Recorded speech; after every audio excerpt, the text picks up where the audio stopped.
ছিন্ন বস্ত্র পরিধান করবেন আপনার ভিতরে আসবে দৃঢ়তা।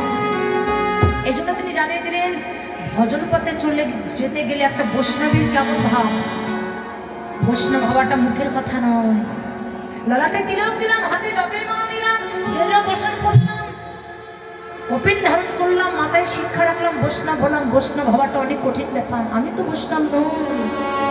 শাস্ত্রে বললেন তিনাদৌ পিছনে যেন তরু রেব শৈষ্ণ আমানের মামদেনা কীর্তনিয়া সদা হরি। তাহলে ভোলা মহেশ্বর তিনি পরনে কোনো দামি বস্ত্র পরতো না। কারণ তিনি জগৎকে জানালেন তোমার পরনে যখনই দামি বস্ত্র পড়বে তোমার ভিতরে অহংকার আসবে। যখন অহংকার আসবে তুমি কৃষ্ণ ভজন পথে যেতে পারবে না। আরো লক্ষ্য করুন, এই জগতে কত দেব দেবতা, স্বর্গে যত দেব দেবতা আছে তারা সিংহাসনের জন্য মারামারি করেছে। আর ভোলা মহেশ্বর যদি কোনো যোগ্য স্থানে গেছে তিনি কোনো চেয়ারে বসতেন না, মাটিতে বসতেন। কেন জানেন? কোনো সিংহাসনের উপরে তিনি বসতেন না। জগৎকে জানিয়ে দিলেন তুমি যখন সিংহাসনে বসবে তখন তোমার ভিতরে অহংকার আসবে। আর যদি একবার মাটিতে বসতে পারো। মাটিতে বসার কথা বললেন কেন? বললেন এই মাটিতে আছে কত কৃষ্ণ ভক্তের চরণ ধুলি। তুমি যখন মাটিতে বসবে ওই ভক্ত চরণ ধুলি যখন তোমার অঙ্গে লাগবে তোমার মানব জন্ম ধন্য হইবে।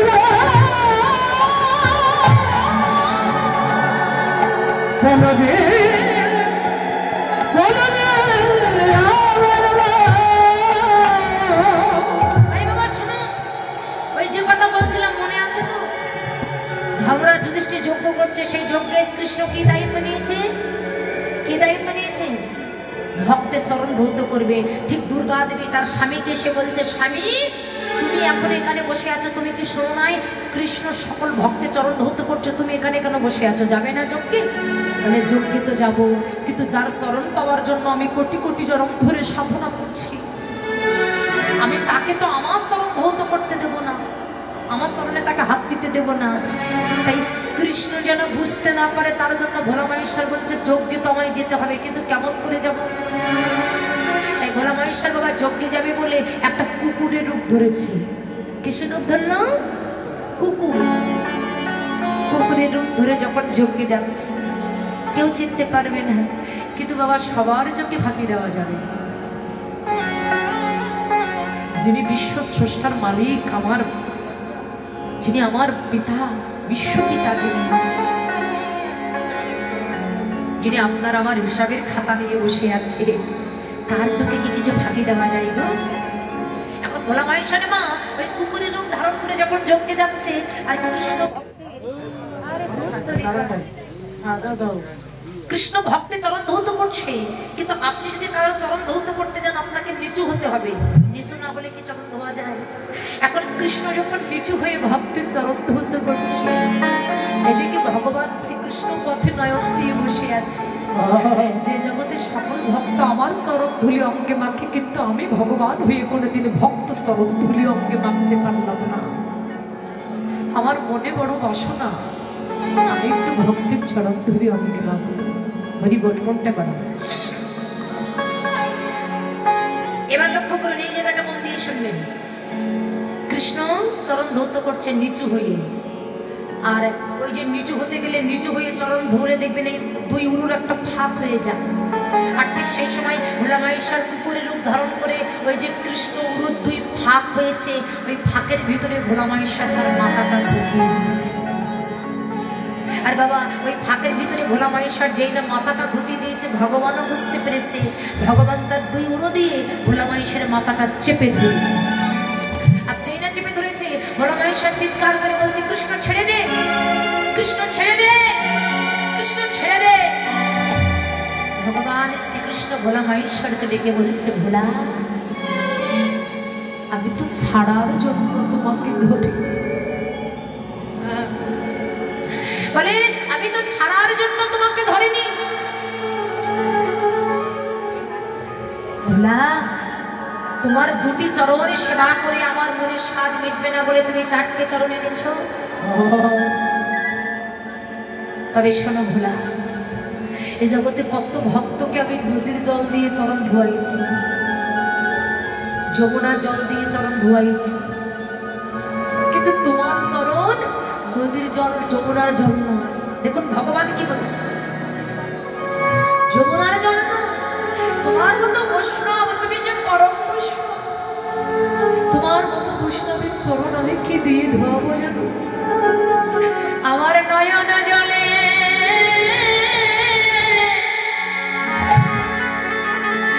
বৈষ্ণবের চরণ ধোয়াইব,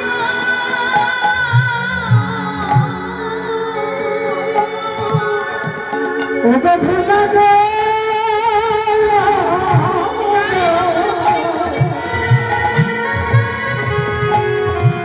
দুটি নয়ন জলে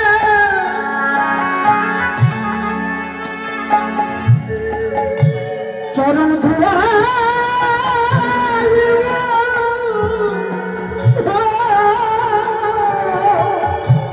বৈষ্ণবের চরণ দুটি,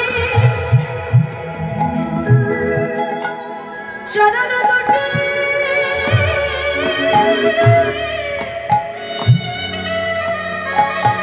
আমার হৃদয়ে ধরে, আমি নয়ন জলে চরণ ধোয়াইব,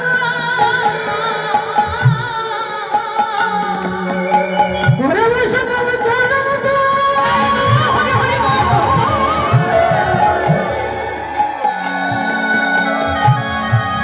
বৈষ্ণব চরণ দুটি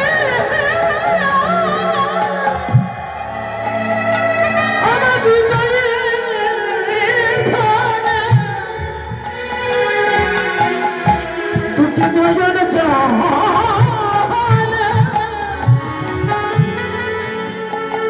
চরণ ধোয়াইব, আমার তাপিতে পরা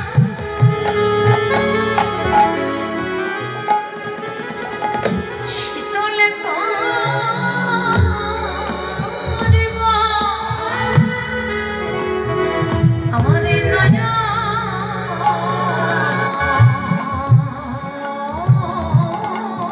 জলে চরণ ধোয়াইব, ওরে আমার তাপি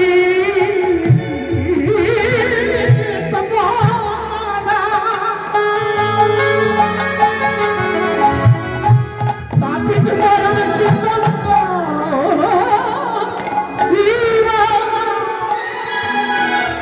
দুটি নয়ন জলে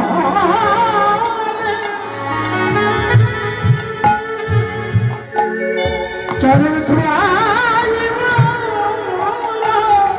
আমার তাপিতে পরা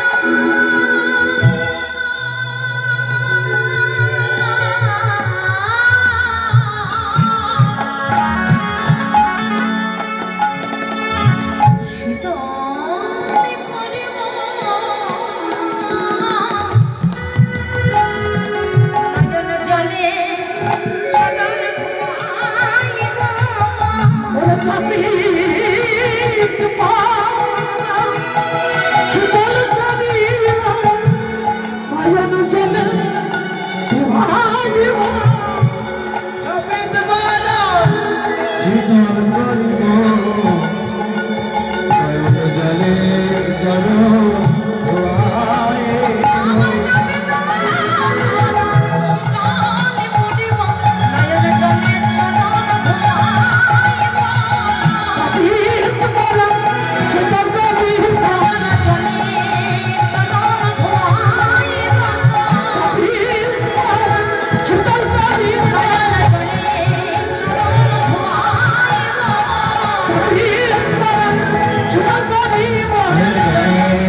ভক্ত চরণ ধুয়াইছি, তোমরাও কিছু বিচার করো না, মাথাটা নত করে দাও বৈষ্ণব চরণে।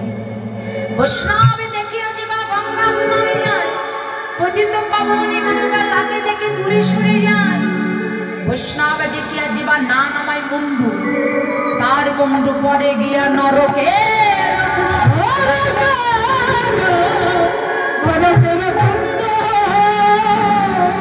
এই গৌরঙ্গ মহাপ্রভু আমার সকল ভক্তগণকে নিয়ে চলেছেন হেন কালে মহাপ্রভু নাচি নাচি যায়।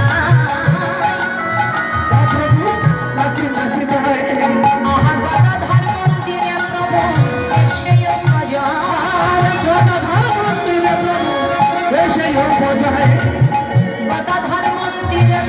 এসে যায়।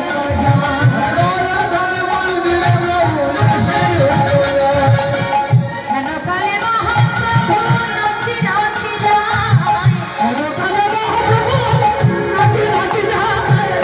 বৃন্দাবন দাস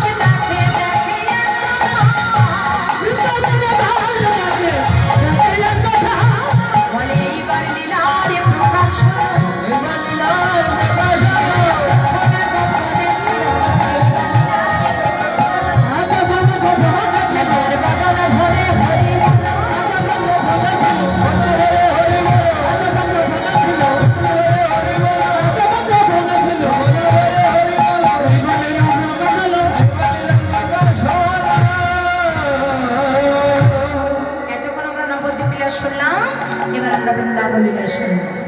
তাই বৃন্দাবনে সবাই কার নাম করে কালকে বলেছিলাম জানো তো? কার নাম করে? হ্যাঁ দাদু বলো, তুমি তো কালকে ছিলে। বৃন্দাবনে কার নাম করে? হ্যাঁ বাহ, ভালো। তাহলে চলো একটু রাধা নাম করে। হ্যাঁ বাড়ি যাবেন নাকি কেউ? যারা বাড়ি যাবেন হাত উঁচু করুন। আমি যত তাড়াতাড়ি মানে যত লম্বা করতে পারি আর খাটো করতে আমার 5 মিনিট টাইম লাগবে। জয় রাধে। তাই চলুন একটু রাধা নাম করি। জয় রাধে। রাধা রাধা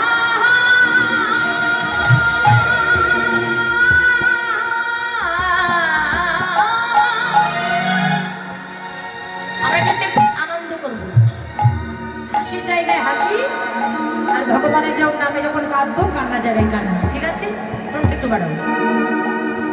রাধা রাধা রাধা বলো, মানে আমরা যখন ঢাকার দিকে টাঙ্গাইল গাজীপুর নরসিংদীর দিকে প্রোগ্রাম করি, ওদিকের ভক্তরা রাধা নাম করে অনেক আনন্দ করে। ওরা যদি পারে আপনারা কেন পারবেন না? আপনারাও পারেন? পারেন বলে কোথায় যাচ্ছেন? আচ্ছা রাধা রাধা রাধা সকলে টোনটা একটু ডান পাশের সকলে টোনটা একটু তুলে দেবে। হ্যাঁ একটু শুধু হইতেই পারে ব্যান্ডে কন্ট্রোলটা না। রাধা রাধা রাধা।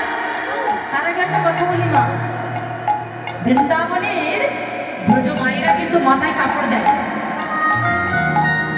মাথায় অনেকটা ঘোমটা দেয়। আপনি যদি কাপড়টা লম্বা থাকে আপনার মাথায় ঘোমটা দিয়ে দেন। এদিকে মায়েরা ভালো সবাই মাথায় কাপড় দেওয়া আছে। হ্যাঁ অন্যদিকে তো বাবা একেবারে কোথায় ভাসুর কোথায় শ্বশুর কোনো কিছু মানা নাই। এখানে তো মায়েরা মান দেখে ভালো লাগছে। রাধা রাধা রাধা বলো ওরে মো। এই আমারটা মায়েরা দাও আপনি মায়েরা মনে নেই কালকে কি বলেছিলাম? মনে রাখবে। হ্যাঁ তাল দিবে চলে চলে। হ্যাঁ এই যে একটু মাথায় কাপড় দিতে হবে। আমি নিজেই যদি না দিই তাহলে আপনাদের বলছে আমিও দেই। রাধে রাধে। এই যে ওরা ভোটটা দেয় কেমন বলবেন? এই যে ওদের মুখ দেখা যাবে। বৃন্দাবনে তো আপনারা জানবেন, এই জন্য জানেন না এতটা ভোটটা দেয়। হ্যাঁ যদি যাবে মধুর বৃন্দাবন।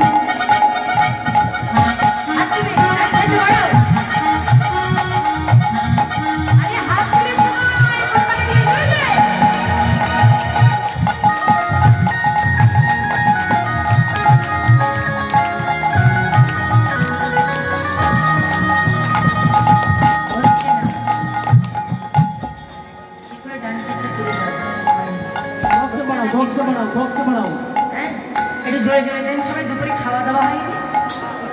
হয়েছে? একেবারে ভোল্টেজ স্লো কেন? হ্যাঁ ক্ষুধা পেয়েছে? ও নিরামিষ, কি বললেন বুঝলাম না। নিরামিষে করবেন। এরপরে যত আমি আসি বা নাই বা আসি, এই কমিটিতে তাদের বলে যাব যে কীর্তনের দল নিয়ে আসুক নিরামিষের ব্যবস্থা করবেন। কি বললাম? নিরামিষের ব্যবস্থা করবেন, কোনোদিন আমিষের ব্যবস্থা করবেন না। যদি কোনো কীর্তনিয়া দল মাস আমিষকে যদি কীর্তন আসার হয় তাহলে তারা কি বলবে? তাদের মুখে কি শুনবেন আপনারা?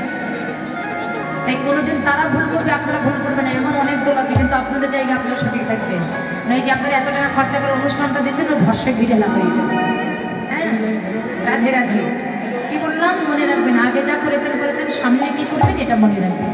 জয় রাধে। হ্যাঁ, তাই বাবারা আর এই গ্রামে যারা ভক্তবৃন্দ আছেন তাদের কাছে অনুরোধ, এই 3 দিন যখন কীর্তন হবে এই 3 দিন অন্তত আপনারা নিরামিষ আহার করবেন। যেহেতু গ্রামে কীর্তন হবে সেখানে আমিষ আহার করিয়ে প্রেম ভক্তিটা থাকে না, তাই নিরামিষ আহার করবেন আপনাদের চলমান মিলে। হ্যাঁ, বুঝেছেন তো মায়েরা? এই 3 দিন যেন মাছ মাংস বাড়িতে রান্না করবেন না। তাই সবাই মিলে একসাথে আমরা হাত তুলে একটু করে তাড়ি দেব, রাধা নাম করি। হ্যাঁ, রাধা রাধা রাধা বলে ওরে মন, হাত তুলুন সবাই। যদি যাবি মধুর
बोलो राधे राधे राधे राधे राधे রাধে কামকুণ্ড শ্যামকুণ্ড এই রাধাকুণ্ড এই গৃহবর্ধন कालवन में कमलवन में शालवन में निधुवन में वर्षा मिलाइए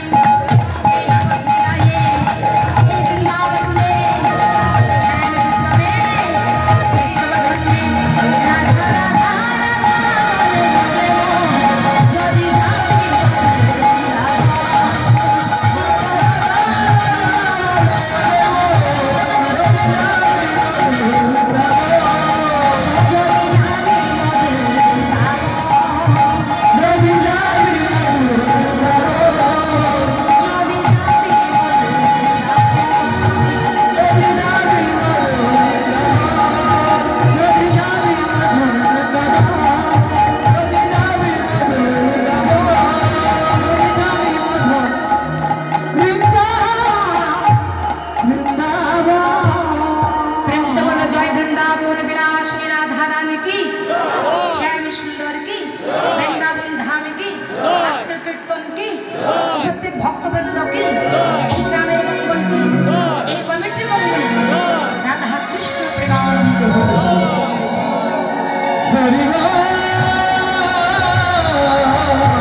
সাধন করব কি হ্যাঁ হ্যাঁ নাম কি মনে আছে মনে নেই কলঙ্ক ভঞ্জন কি বলেছিলাম কলঙ্ক ভঞ্জন এবার লক্ষ্য করুন হ্যাঁ ভগবান শ্রীকৃষ্ণ আমার যখনই বসে আছেন তখন শ্রীমতী রাধারানী প্রাণ বধূর কাছে যে কণ্ঠটা জড়িয়ে ধরেছে জড়িয়ে ধরে প্রাণ বধূকে ডেকে বলেছে যে প্রাণনা আমি তোমার সাথে একটা কথা বলতে চাই কি কথা বলে অহল্যা তারা মন্দাকিনী দ্রৌপদী কুন্তী এরা কৃষ্ণ ভজন করে হলো সতী আর আমি রাধারানী কৃষ্ণ ভজন করে হলাম কৃষ্ণ কলঙ্কিনী কি তাই না অহল্যা তারা মন্দাকিনী দ্রৌপদী এরা যদি সতী হতে পারে তাহলে আমি তোমার ভজন করে কেন কৃষ্ণ কলঙ্কিনী হলাম কে বলছে রাধারানী বলছে বধূ হে কলঙ্কিনী কপাল মোরে গো কলঙ্কিনী কপাল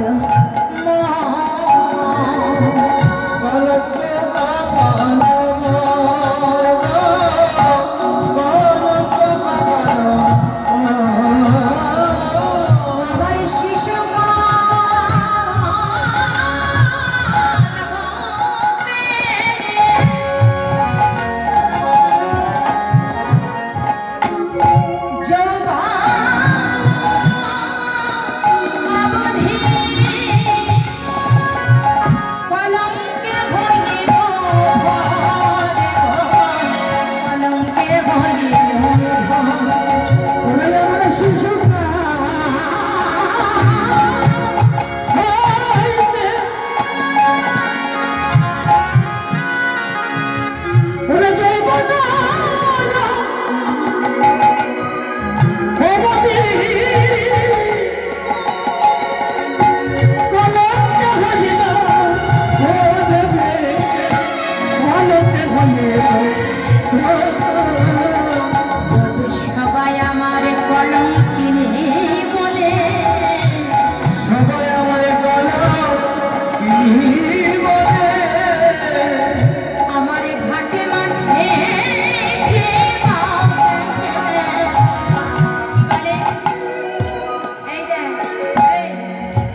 কৃষ্ণের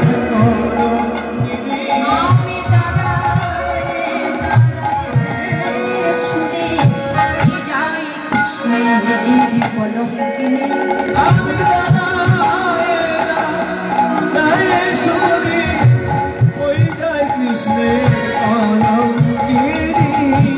রাধারানী প্রাণ গোবিন্দকে দেখে বলছে, না আস্তে চুপ। আমি ঘাটে মাঠে যে দেখে সেই বলে, ওই দেখ ওই যাচ্ছে কৃষ্ণ কলঙ্কিনী, দেখেছিস? শুধু তাই নয়, আমার এই কলঙ্কের কথা গুরুদেবে তার শিষ্যের কানে রটে দেয়। কি গো, যখন যুগল উপাসনা যুগল ভজন নেওয়া হয় গুরুদেবের কাছ থেকে, যুগল ভজন নিয়েছেন, তখনই করেন কার নাম দেয়? হ্যাঁ, রাধা নাম দেয়। তার নাম বলে রাধা নাম বলে। তাই রাধারানী প্রাণ প্রথমার কণ্ঠটা জড়িয়ে ধরে বলছে যে প্রাণনা, গুরুদেব তার শিষ্যের কানে আমার কলঙ্কের কথাটা রটে দেয়। তো এই ঘাটে মাঠে আমার যেবা দেখে সবাই আমার কৃষ্ণ কলঙ্কিনী বলে। তখন গোবিন্দ বলছে, রাধে, এই যারা তোমার কলঙ্কিনী বলে তুমি এদের অভিশাপ দিতে পারো না? তুমি তো অভিশাপ দিতে পারো। রাধারানী বলছে, আমি অভিশাপ দিয়েছি তো। দিয়েছি? কি অভিশাপ? রাধারানী কি অভিশাপ দিয়েছিল? রাধারানী বলেছিল, বধূ, আমি ওদের অভিশাপ দিয়েছি কি জানো? আমার কথা বলবে যারা, আমার মতো হবে তারা, কহিলাবে বৃন্দাবনে বসে। আমি তাদের অভিশাপ দিলাম, যারা আমার কথা বলবে তাদের আমার মতো এমন করে হা কৃষ্ণ প্রাণে কৃষ্ণ বলে যেন ওরা কাঁদতে পারে। আচ্ছা, এটা কি কোনো অভিশাপ হলো? বলছে, তুমি তো আশীর্বাদ করলে যারা কৃষ্ণ বলে কাঁদতে পারে না তারাও যেন কৃষ্ণ বলে কাঁদে, রাধে তোমার বলি হারিয়ে যাবে। এখন রাধারানী যখন দুঃখ করছে, গোবিন্দ বলছে, দাঁড়াও রাধে, তুমি দুঃখ করো না। তোমার একটাই দুঃখ যে তোমায় কলঙ্কিনী বলে। এই তো বলে, হ্যাঁ। বলে, আজকে থেকে তোমার আর কেউ কলঙ্কিনী বলবে না। কি করবে? বলে, তোমার কলঙ্ক আমি আজকে মোচন করবো। কি করে? বলে, যে করে হোক তুমি রেডি হয়ে থাকো, তোমার যখন ডাক আসবে তুমি ঠিক টাইম মতো চলে আসবে। এবার গোবিন্দ আমার যাচ্ছে, বলে, রাই রাই, তোমার কলঙ্ক আজকে আমি মোচন করবো, তুমি চিন্তা করো না। এবার রাধারানীকে রেখে গোবিন্দ আমার মায়ের কাছে এলেন। কার কাছে? মায়ের কাছে এসেছে, যশোমতীর কাছে। কার কাছে এসেছে? যশোমতী। আর গোপাল যখন বাড়ি এসেছে, যশোমতী, ও মায়েরা, আপনারা কি চান না গোপালের মা হতে? কি গো, সত্য করে বলুন, আপনারা চান গোপালের মা হতে চান? আমি আপনাদের কাছে প্রশ্ন করলাম, আপনারা কি গোপালের মা হতে চান? হ্যাঁ, চাই। বাহ, ভালো। গোপালের মা হওয়াটা মুখের কথা নয়। আপনার নিজের ছেলে যদি একদিন না খায়, মায়েরা কি করে? শুধু মায়েরা না, বাবারাও। ছেলে যদি না খায় তাহলে কি করে? একেবারে মায়ের মাথায় কাজ করে না, ভাতের থালা নিয়ে পিছনে ঘুরবে, বাবা খেয়ে নে, না খেলে তুই চিকন হয়ে যাবে, তোর শরীর খারাপ করবে না, বাবা খেয়ে নে। বাবাও যেমন যাবে, মাও তেমন যাবে। কি যায় না? এইদিকে লোক কথা নয়, তাই করেন না আপনারা? ছেলে না খেলে আপনারা কি করেন? হ্যাঁ, কথাই বলেন না যে বাবা খেয়ে নে, তোর শরীর খারাপ করবি তো। আরে নে, খেয়ে নে। কত তাড়া দেন, কত বকেন। আচ্ছা, গিরিধারী গোপাল যে আপনার ঘরে আছে, তার কাছে যে কয়বার বলেন যে বাবা নে, কিছু খেয়ে নে? কয়বার বলেন? বলেন না? যে ছেলেকে আপন করে হৃদয়ে স্থান দিলেন, দুদিন পরে ওই ছেলে আপনাকে ঘাড় ধাক্কা দিয়ে ঘর থেকে বের করে দেবে। কিন্তু যদি কেউ আমার গোপালকে আপন করে তার হৃদয়ে স্থান দিতে পারে, আমার ভগবানকে যদি কেউ পুত্র স্নেহে আদর করতে পারে, আমার ভগবান বললেন, এহ জগতের পুত্র, সে দুদিন পরে তার পিতা মাতাকে ঘাড় ধাক্কা দিয়ে বের করে দেয়। যদি সন্তান কৃষ্ণ ভক্ত না হয়, তবে সেই ছেলের কাছ থেকে ভাতের আশা সহজে করলে হবে না, বেশি কথা আপনার শুনতে হবে। এই জন্য পিতা মাতাকে কৃষ্ণ ভক্ত হতে হবে। বললেন, বাবা যাই হোক, মাকে আগে কৃষ্ণ ভক্ত হতে হবে। মায়েরা বলে, মাটি, বাবা হলো বীজ আর মা হলো মাটি। বাবা হলো কি? বীজ আর মা হলো মাটি। তাই মাটি যদি খাঁটি হয়, সন্তানটাও ঠিক খাঁটি হবে। বুঝতে পারলেন কি বললাম? মাটি, মাকে আগে ভালো হতে হবে। তাহলে ভগবান বলছে, ও জগতের ছেলে দুদিন পরে ঘাড় ধাক্কা দিয়ে বের করে দেবে। কিন্তু তুমি যদি তোমার ওই যে ছেলেকে যেমন ভাবে যত্ন করো, অমন করে যদি তুমি আমাকে ভালোবাসতে পারো। আমরা ঘরে যেয়ে কখনো গোপালকে ডেকে বলি যে গোপাল নে বাবা খেয়ে নে। খেয়েছিস গোপাল, তুই কেমন আছিস বলি ভগবানকে? বলি না। বলে এগো জগতের ভাই ভাইয়ের সঙ্গে বেঈমানি করলে করতে পারে, বন্ধু বন্ধুর সঙ্গে বেঈমানি করলে করতে পারে, পিতা পুত্রের সঙ্গে বেঈমানি করলে করতে পারে, ভাই বোনের সঙ্গে বেঈমানি করলে করতে পারে, কিন্তু কোনো ভক্ত যদি আমার ভগবানকে ভালোবাসে, আমার ভগবান বললেন আমি কোনোদিন ভক্তের সাথে বেঈমানি করি, এটা মনে রাখবেন। তাই গোপাল এসে দাঁড়িয়েছে। ও মায়েরা, গোপাল এসেছে কোথায়? কোথায় এসেছিল? মনে হারিয়ে গেছে? গিলে গিলে খেয়ে ফেলছেন নাকি? পানের সাথে চিবাচ্ছেন? গোপাল এসেছে কোথায়? এই মরেছে। কি শুনছে গো? মা যশোদার কাছে। কার কাছে এসেছে?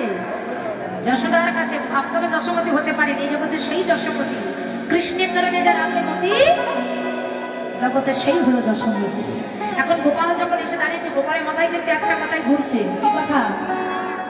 কি কথা ঘুরছে? যে কি করে আমি রাধার কলঙ্ক মোচন করব, এটা ঘুরছে।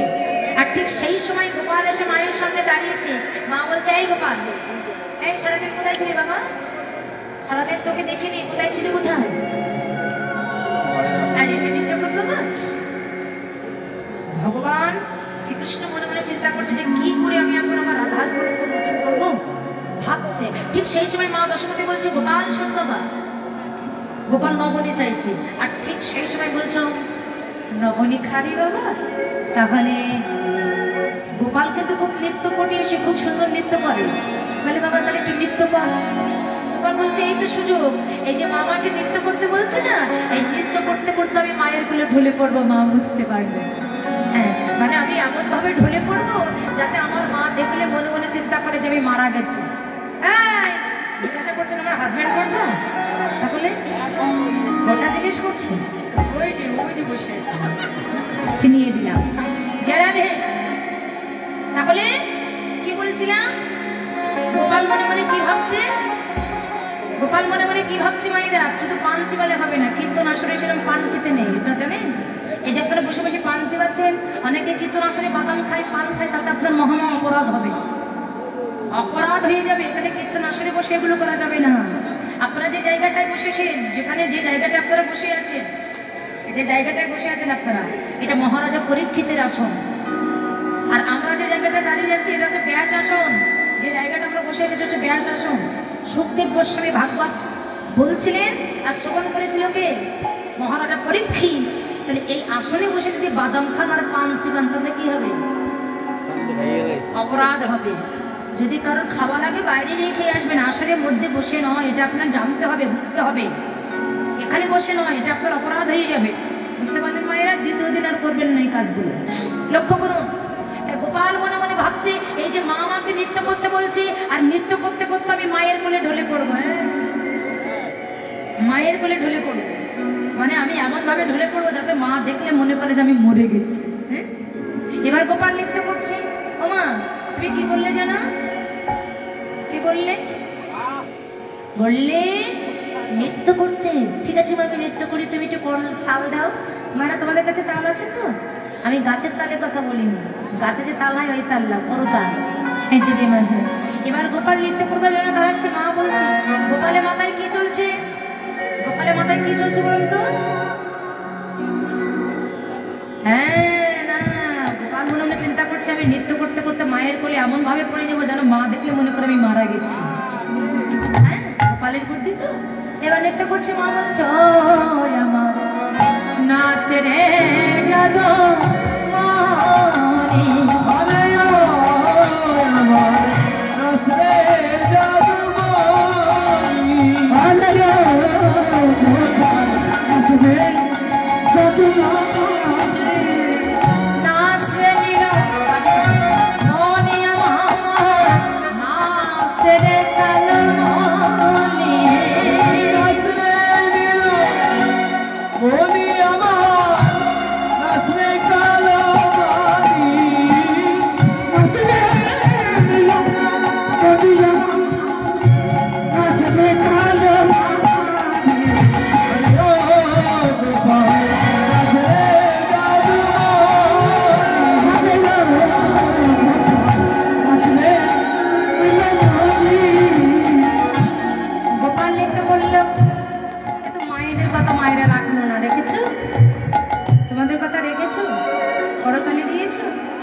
দাওনি। এবার মা যেমন করতাল দিচ্ছে, আস্তে মা করতাল দিচ্ছে আর কৃষ্ণ গোপাল নৃত্য করছে। গোপাল মনে মনে বলছে নৃত্য তো করছি, কিন্তু মায়ের গলা তো আমার পড়তেই হবে, মায়ের গলা আমার ঢলে পড়তেই হবে। মা যেন বুঝতে পারি যে আমি আর বেঁচে নেই, কি করব? হঠাৎ করে নৃত্য করতে করতে গোপাল বলছে মা, মা, ও মা, শোনো মা, আমি আর দাঁড়াতে পারছি না, আমি আর দাঁড়াতে পারছি না, আমার অঙ্গ কাঁপছে। এবার কি করছে গোপাল? নৃত্য করতে করতে মাকে ডেকে বলছে এই যে শোনো, চঞ্চল হইয়া অঞ্চল ধরিয়া, চঞ্চল হইয়া অঞ্চল ধরিয়া, ছল ছল করি চায়, ছল ছল করি চায়,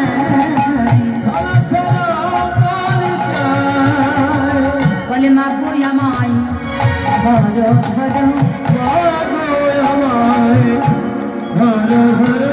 আমার অঙ্গ কাঁপে ধরো ধরো, মা গো আমায় ধরো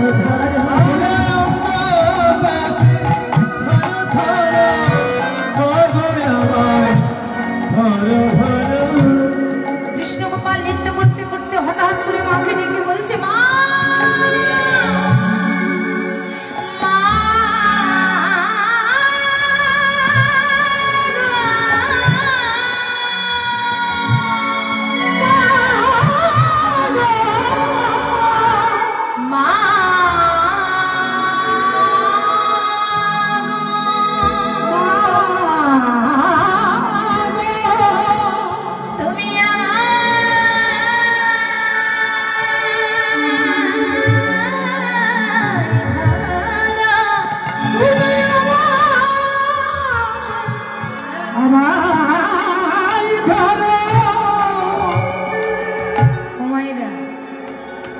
যশোমতী মায়ের একটা মাত্র গোপাল,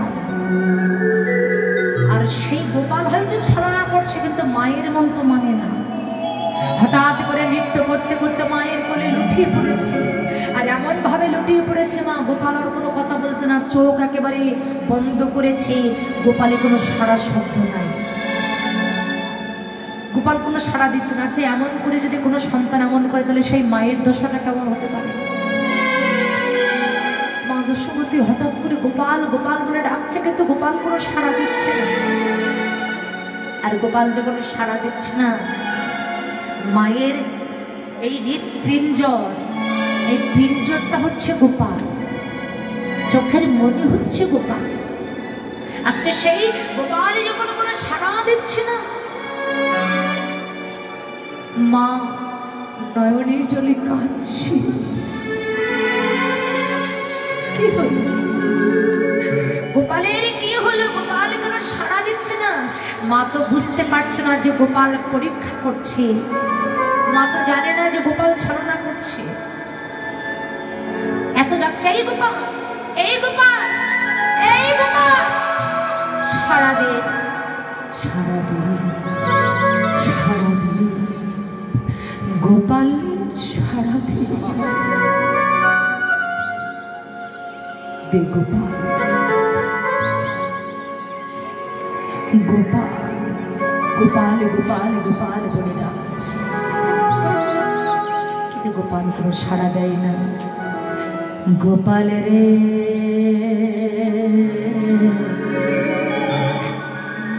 সাড়া দে গোপাল, সাড়া দে গোপাল রে,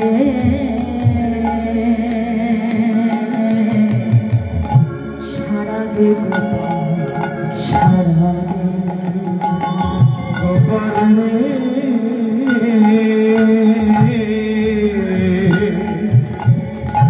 সাড়া দে গোপাল, সাড়া দে। অভাগিনী মাতো,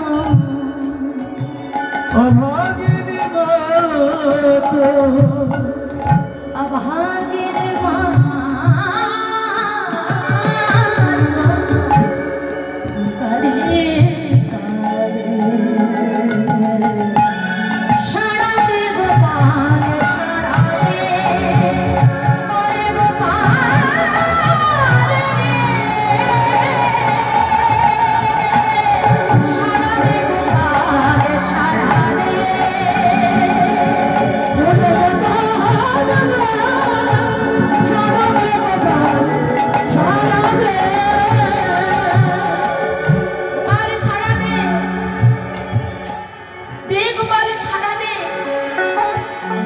অভাগিনী বলে কি দিবি না সারা নয়নের মনি তুই নয়ন হারা অভাগিনী বলে কি দিবি না সারা নয়নের মনি তুই নয়ন হারা অভাগিনী বলে কি দিবি না সারা নয়নের মনি তুই নয়নের তারা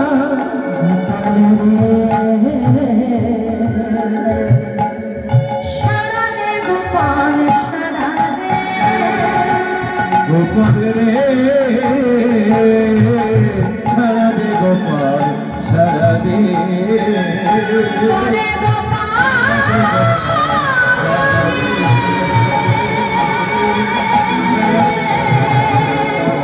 সারা দে গোপাল সারা দে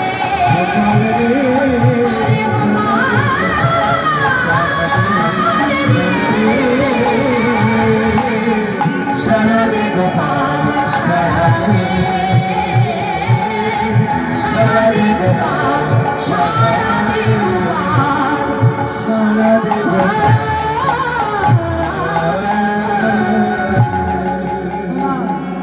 মা যশোমতী নয়নের জলে কেঁদে কেঁদে বলছে গোপাল সাড়া দে, কিন্তু গোপাল কোনো সাড়া দেয় না।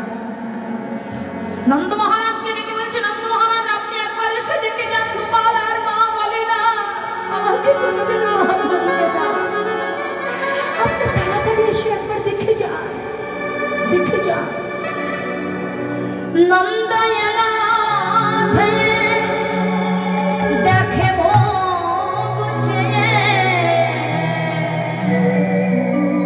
গোপালে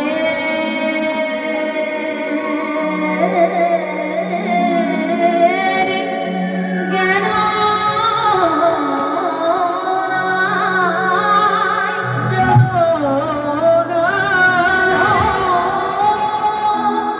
বৃদ্ধা যৌবা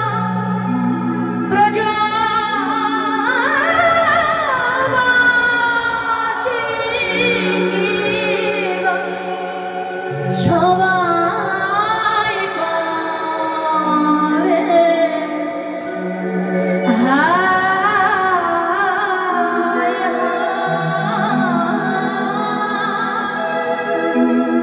ব্রজবাসী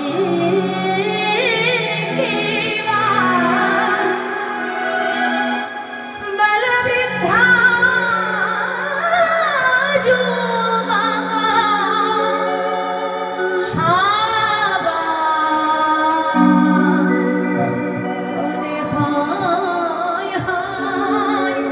করে বলে হাই হাই মনে কি হলো, বলে বলে হায় হায় মনে কি হলো আমাদের মতে গোকুল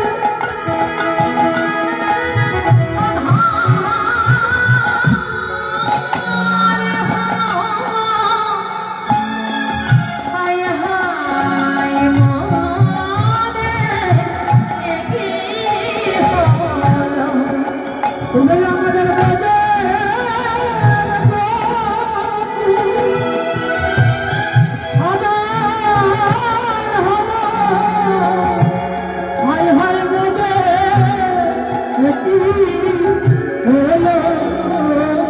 নন্দ মহারাজ কাঁদছে। শোনো শোনো, এই ব্রজবাসী, আমার গোপালের কি হয়েছে আমি জানি না, তাই যদি কেউ আমার গোপালকে ভালো করতে পারে যাও তোমরা ঢেড়ে পেটিয়ে জানিয়ে এসো। যদি কেউ আমার গোপালকে ভালো করতে পারে তাহলে আমার গোপালের সাথে তাকে বন্ধুত্ব করে দেব, আর এই রাজ্যের অর্ধেক ভাগ আমি তাকে দিয়ে দেব। বুঝতে পেরেছেন তো? হ্যাঁ ও ভাই না, নন্দ মহারাজ কি বলেছে বুঝতে পেরেছেন তো? কি বলেছে? হ্যাঁ ও ভাই না, ভালো বুঝা যাচ্ছে না কি বলেছে?